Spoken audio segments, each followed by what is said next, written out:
Chapter 1st. Brahma began creation. In the beginning there was nothing, only the Brahma. It was the supreme principle that had no beginning and no end, the absolute reality that was utterly indescribable and divine essence with infinite potential, the cause and the effect blended into one, timeless, boundless, self created and self contained. It had no form, nor was it formless. It had no traits, nor was it without any. Pure consecutions beyond the reach of thoughts and senses. A catalyst that was unchanging, yet it would bring forth every change. It was only when the Brahma willed it that creation of the material universe began, a universe that would now be manifest, observable, discoverable, distinguishable. This bill of the Brahma produced a vibration which birthed the first sound, and it was Om, the sound that contained all the sounds, and the first to form was the Mahatattva of the primordial elements from which originated the three guns or three attributes: Sattvagun denoting preservation, Rajasgun denoting action, and Tamashgun denoting destruction. The interplay of these three guna brought forth the Panchatattva or the five physical elements: air, water, earth, fire, and ether. Together they made Prakriti or nature manifest. The guna also gave rise to the five senses: sight, hearing, touch, smell, taste. These would be determined by five sense organs which would be governed by the mind. With matter had come forth prescriptions. Water now flowed and covered everything. Water, water everywhere, but nothing that would sing.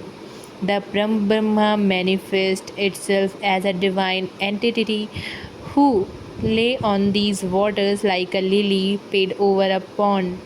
Since water is Nara and above is Ayana, this entity acquired his name Narayana. Ayana. The Brahma now implanted its own seed in the water. Thus, fertilized the water, nurtured the seed, and due course generated an egg, a golden egg that shone like an orb of light. Since this egg and or anda had been spanned by the Brahma, it come to be known as Brahmanda. The cosmos Narayan now entered the egg as Vishnu, the all pervading one, the preserver, presiding over Satguna as this golden egg, or Hiranya, involved him like a worm, or Garva. It acquired the same Hiranyagarbha, a lotus with 14 petals sprouted through Vishnu's navel, and out of this flower emerged Brahma, another divine manifestation of the Brahma, the creator presiding over Rajasguna.